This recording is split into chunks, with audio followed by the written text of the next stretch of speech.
Welcome to Meditation Summer School. And for our first session, I want to talk to you about why you're here, why I'm here, and why most people might want to be here.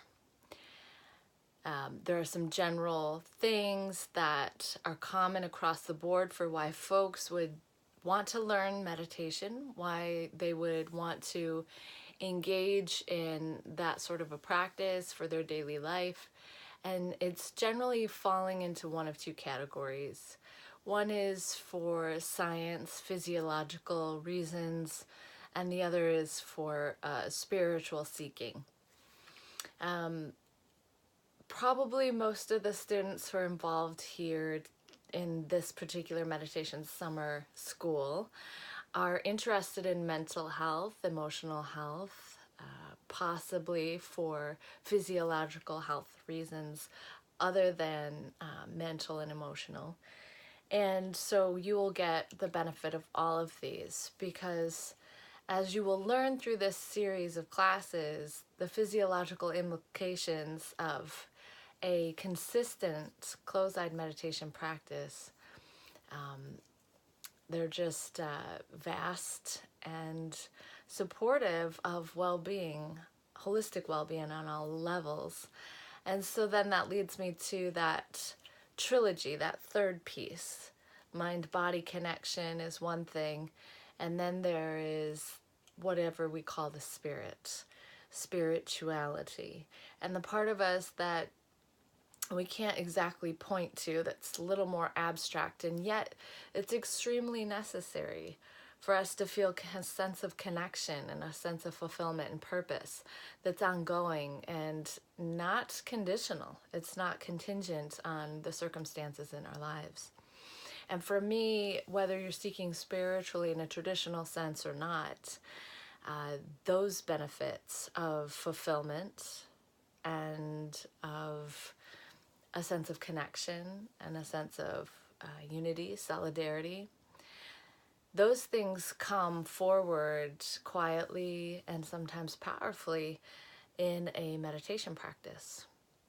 So the good news is that whether you're here for science or for spirit, you get to have the best of both worlds.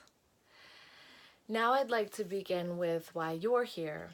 And so it might be that you have a busy mind, that you have a lot of intense emotions, that you're just in general feeling stuck in life and you need something to help you get moving. And whatever your various reasons are, your homework is to post those things. It can be all of the above, but I really want you to do a little bit of soul searching on this. I want you to share as vulnerably with the group as you can in our Facebook group why you are a part of this meditation summer school. And it might not be some big deep reason for you, but if it is, open up and share what that might be, whatever your struggles are that you've been facing, and how you hope meditation might help you with that. Now I'm going to share about why I'm here, and maybe also about another reason maybe for what I think you're doing here. So I, as most of you know, have been studying, practicing, teaching, and now also training others to teach meditation since 1999. Is that amazing or what? I started with lots of different kinds of meditation. I learned about the Japamala meditation and using mala beads to think different mantras, or just to breathe and to notice the space between those mala beads. I learned about just mantra meditation, thinking things like Om Shanti with or without the breath. I learned about just following the breath and sitting in a cross-legged position on a meditation cushion and trying to quiet the mind, which didn't work for me, but does now. I do have that experience now occasionally. And so I was under this impression that things needed to look a certain way for meditation, for you to be a serious meditation student. And there are certain ways that it should look, I suppose, but not about what clothes you're wearing or an exact type of practice per se, or how you're set up to meditate, but rather a little bit looser than that, a little bit more to the point for supporting you in an actual meditation practice.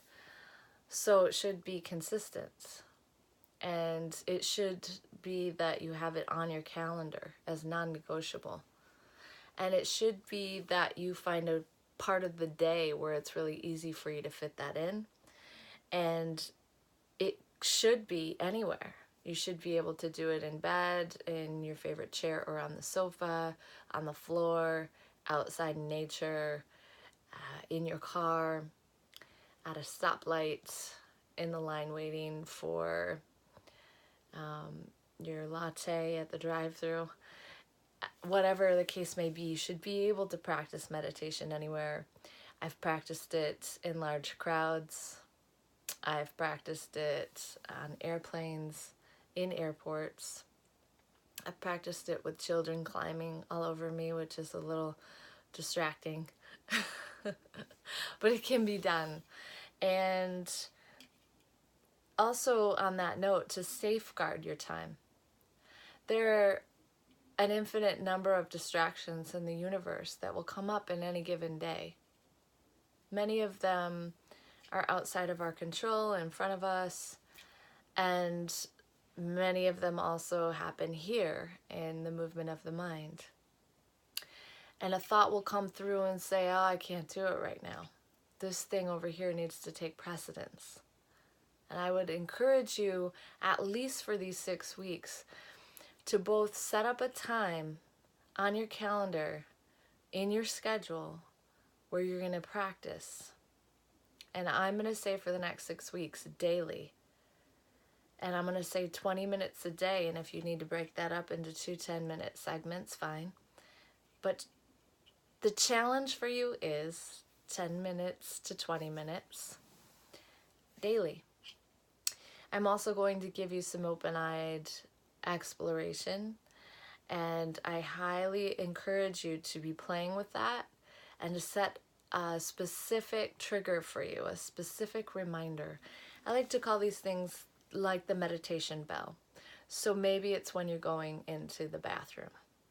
That was one of mine, and it still is. Every time I sit down on the toilet, I start to meditate, whether my eyes are open or closed. Another meditation bell trigger reminder for me to begin to engage in open-eyed exploration is coming to a stoplight or stop sign. Another one is when I notice that I'm getting agitated. And that is a really simple reminder that I need to reshift my focus, bring my attention back to the present moment, and any of the tools that I'm going to be sharing with you. So, I'm here because meditation saved my life. I'm here because life was really hard.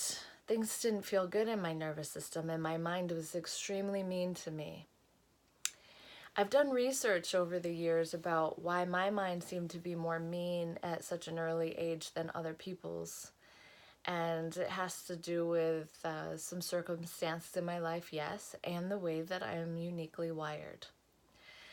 And so I've addressed some of those things through counseling, through nutrition, through yoga, and many other forms of healing.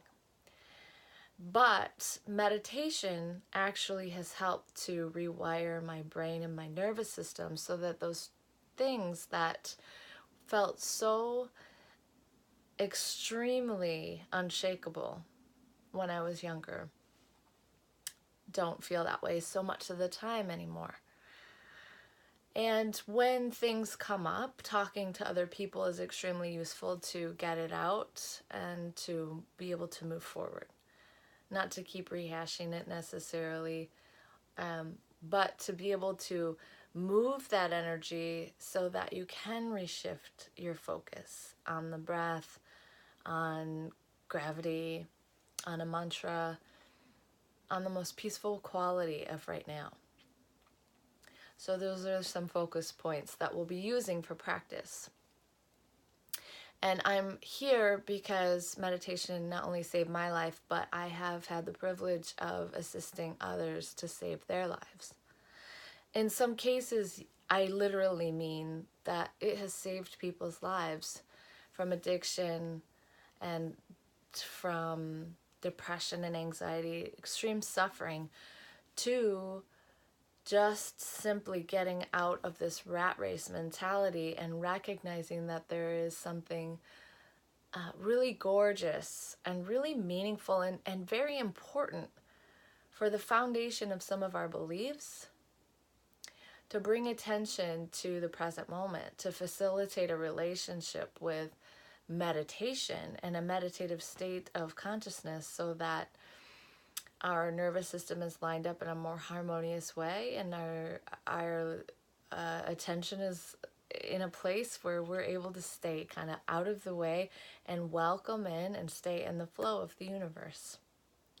So all of this sounds really grand, and that leads me to your other possible purpose with meditation, and that is your true nature and the purpose of human life, to awaken to these degrees of peace and ease, attentiveness, welcoming in 200% of life. That in here it's lined up, and out here I can be present too. So even if something isn't going down the way I would like or when I would like for it to, and the controller in here kicks in and wants to become obsessive compulsive or some other, kind of crazy dysfunctional thing, I can notice that and let it be like the meditation bell and bring my attention back to practice. And I know that every human being has it within their cells, within their deep psyche. We are wired to remember how to live life in the present moment. And I'm going to go even further and say that this is how we usher in great change on the planet, in humanity, across the board with every area of life. And for those of us who are great visionaries, to usher in the age of enlightenment, to bring about this conscious shift. Not just to say nice things, not just to tell ourselves nice things, not just to be nicer to others, but to actually vibrationally and neurologically, physiologically change ourselves so that we're in alignment with this cosmic awakening that we're all actually in the middle of and a part of. So whether you know anything about that or want to know anything about that or not, that is the other reason. I believe you are here to wake up to your true nature and to, in return, be transmitting that to the other humans around you and assisting them in waking up. And some of you not only are meant to find this for yourselves, but you're also meant to become teachers and share it verbally, teaching other people these techniques. So if you are one of those people, then later on, after you've established a consistent practice and have shifted into a different level of consciousness, then it might be your turn to step into the shoes of a teacher. So stay connected with me if you think you might be one of those people, and I will help you out. Now to practice. So here we sit. I want you to just notice that wherever you're watching this video from, wherever you're drinking in this teaching, the ease and the simplicity that's available to you. How how much can you be aware of that right now? Can you be aware that it's easy to sit here right now? Yes, you can. And some of you have heard me say this before, but I don't want you to remember, oh yeah, right. I want you to let yourself be infused with that reality right now. Look and see. Is there a degree of peace and ease in just sitting here being in observance of this transmission right now? And then in bringing awareness to this really quiet place where you can notice that peace and ease, just put more attention on the degree of peace that you can notice.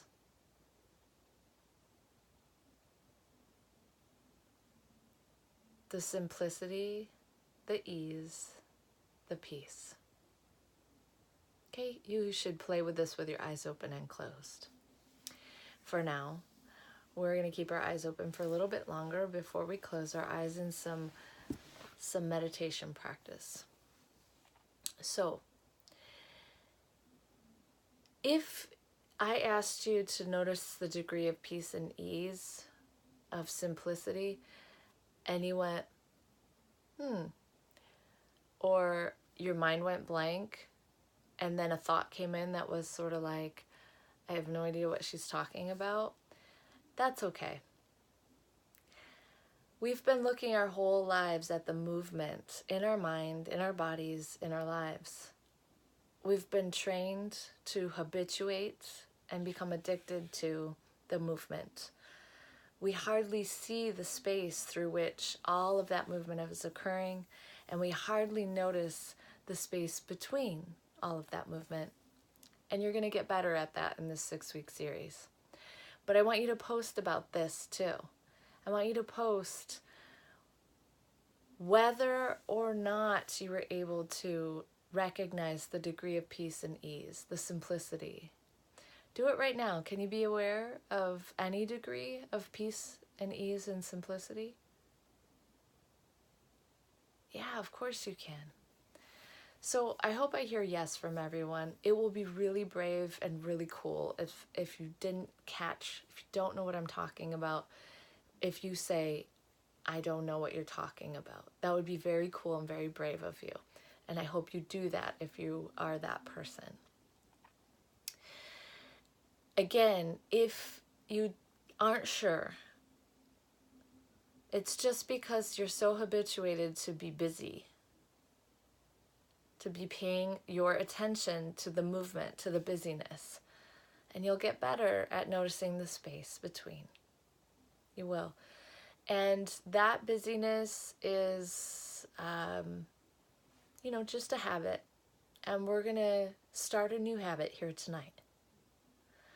Bringing attention away from all of the blah, blah, blah in your mind, away from how you're feeling or the sensations of the body or the circumstances in your life. It requires discipline and grit, and it requires devotion and consistency. We're exercising the muscle of return to being present as we were when we were children. So this isn't a brand new thing. This is a remembrance. The difference is that now we're adults and we've learned all of these tools and we have all this information. Some of it is at our detriment. We have too much going on. But some of it is logical stuff to help us to work things out and that will remain. So that's pretty cool. Just be gentle with yourself, be innocent, and remember your commitment to practice every day. And if you fall off the wagon, who cares? Just come back. Just keep coming back. All right, so practicing with your eyes closed every day, 10 to 20 minutes. Playing with the techniques that I'm offering to you today with your eyes open as often as you can remember, but post about when you're putting this in your calendar to close your eyes and at what point during the day you're going to use it as a meditation bell to remind yourself to become present, to put your attention on the breath, to feel gravity, to notice the space surrounding you, to see if there's any degree of peace and ease available to you in that moment. Is it at a stop sign? Is it first thing when you get to work or when you get in your car to go home? Is it when you're having a meal? You let us know. And then also share with us why you're here, why you feel you're here, especially the vulnerable things, any pain you have around your life that is encouraging you to make this positive shift. All right, so those are your homeworks. And right now, let's start with some more open-eyed exercises and go into some closed-eyed exercises. And then you're going to be using closed-eyed practice and open-eyed practice on your own. Review the video again if you forget what to do. Or send us a message, post in Facebook, or contact me, okay? So right now, just feel how held you are by gravity. Notice how held you are by whatever you're sitting on, by the foundation of the home that you're in, or the car, or even the earth itself.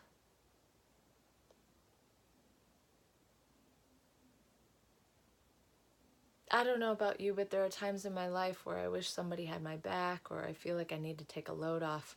Right now, the universe has your back. We're turning our attention toward that.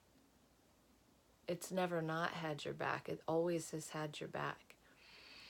But we get involved in the storyline in our mind and we lose that sense of reality.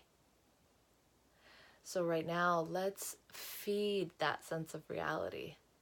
Let's increase that sense of reality. Notice how the universe has your back right now. Notice how held you are by gravity. Can you be even more aware of that right now?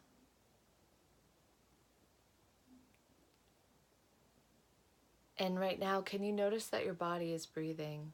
Can you notice it breathing? Don't effort at the breath. Don't change the breath. Just notice.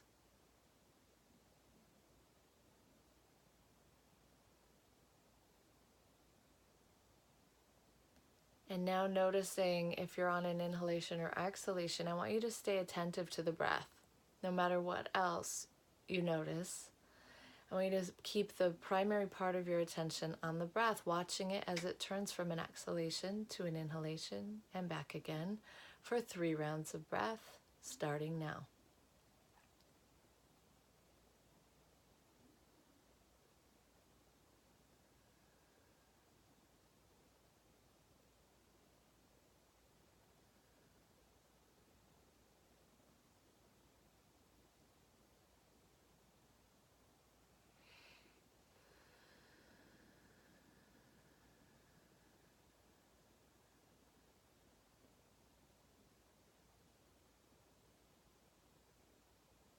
Beautiful. Can you notice the space surrounding you? There's no need to look, right? We sense the space surrounding us. So can you sense the space surrounding you? Of course. Can you notice the space now? Still? And still? Can you still notice the space right here? Can you notice even more of the space? Be more aware of it. Wonderful. Gravity, your breath, space, they're with you every single day of your life. Even if it's a very small amount of space, you can be aware of it. Let's close our eyes now and play with some of these things with our eyes closed. First, just notice that as your eyes close, that you're in a relaxed state of alertness. If there's any tension in your body, I want you to let go of the tension because that will increase thinking. Likewise, if you're in an uncomfortable position, I want you to get more comfortable so that the body can be relaxed and therefore the mind as well. Right here, please just notice how held you are by gravity again. Notice it fresh and new right here. And notice the degree to which you can feel that. How held by gravity can you feel, or how much of that sense of being held can you notice right now? I don't want you to answer that or think about that. Just peer into the experience of being held by gravity. Notice if you can be even more aware of how gravity is holding your body here right now.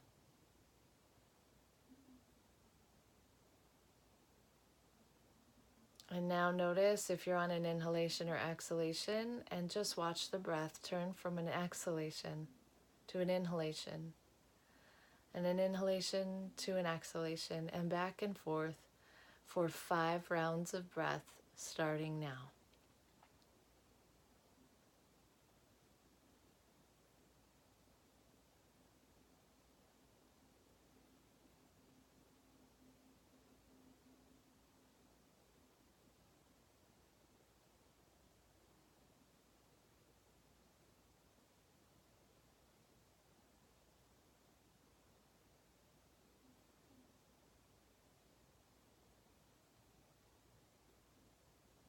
And now again, take attention back to gravity. And now bring attention to the back of your eyelids and just let your attention rest right there.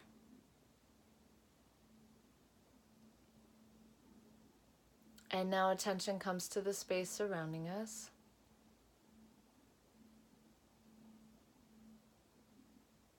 Surrounding you. Notice the space, the spaciousness, and see if you can become even more aware of that space. The space in which you and everything that you're around is existing within.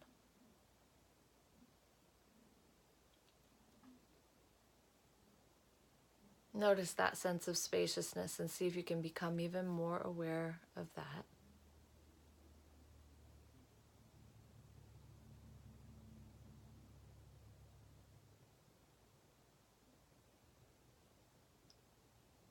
Become aware of the breath again, please, watching as your exhalation turns into an inhalation, and back again for several rounds of breath, starting now.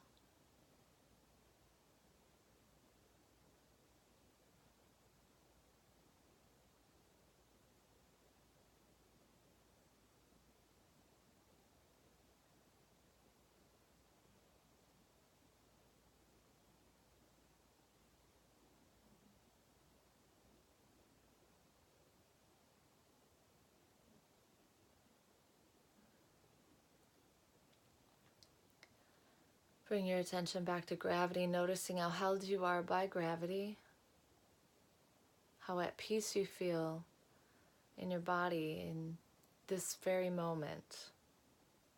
Notice the degree of peace you can be aware of here. And notice the spaciousness.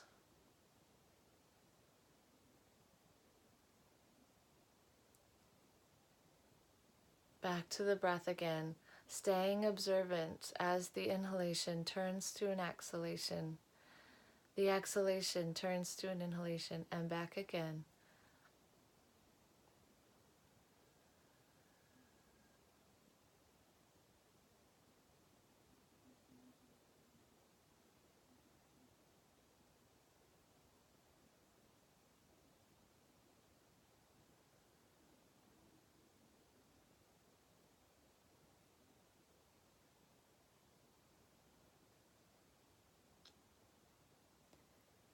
Bring awareness to the back of your eyelids with full awareness there at your eyelids for a moment.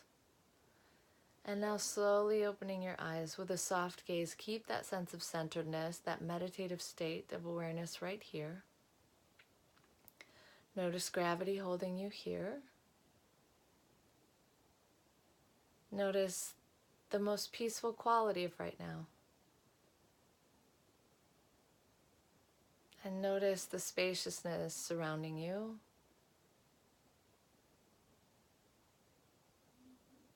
Again, noticing the most peaceful quality, and see if you can bring more attention to that peaceful quality.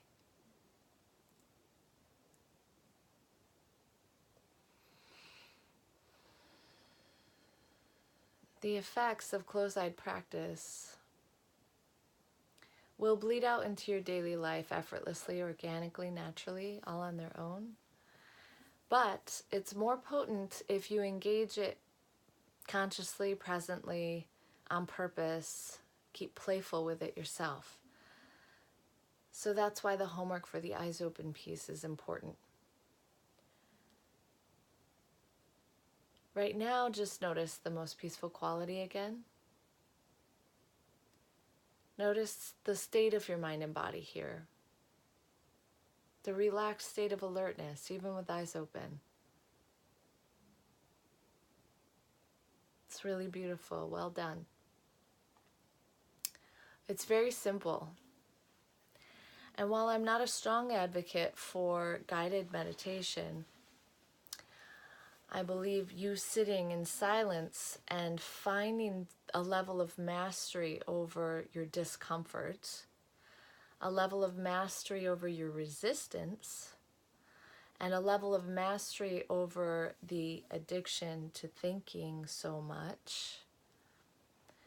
Replace those habits with just bringing attention back and seeing how long you can stay attentive to gravity, seeing how long you can stay attentive to the breath, seeing how long you can stay attentive to the most peaceful quality of right now, eyes open or closed. It will be different with eyes open and closed. Life will continue to happen. Thoughts will continue to move through the mind. You'll be aware of all of your senses. None of it is a problem. Thoughts, noises, awareness of anything cannot stop your progress unless you decide that you're going to follow that out purposefully and not come back to the breath, not come back to your awareness of the most peaceful quality, not relax the body, but instead go off just thinking the whole while. Then you're just living life like a muggle and stressed out and not protecting yourself and filtering the stress. By using these practices with the eyes open, that's what you're doing, is filtering stress and protecting your nervous system, your mind, your life. And by closing your eyes, you are also healing and dissolving stress and protecting your mind and your nervous system and your life. So let me know how this is going. Use this practice. Share with us the things that you were asked to share on the Facebook group. And if you have any questions or any epiphanies, share those too. And also share what this practice was like if you feel so inclined. That's a lot, I know. But please do make an effort to introduce yourself and share some of these points with us. And especially, please, even if it's privately, share with me if you have questions or you feel like you're not sure what's going on or you can't do it, okay? I really honor you for prioritizing your well-being, for finding it within yourself to answer the call of taking care of your mind and body in this way, and also your spirits, of tuning in, unplugging from life, giving yourself the opportunity to restore innocence, restore a really beautiful wiring in your brain that elicits more serotonin and dopamine and way less cortisol, and that you yourself turn into a great gift to the world in being a less stressed out muggle and a more magical human being. Thank you again so much for your time and your presence, your energy, and I look forward to seeing you all on Friday. Namaste.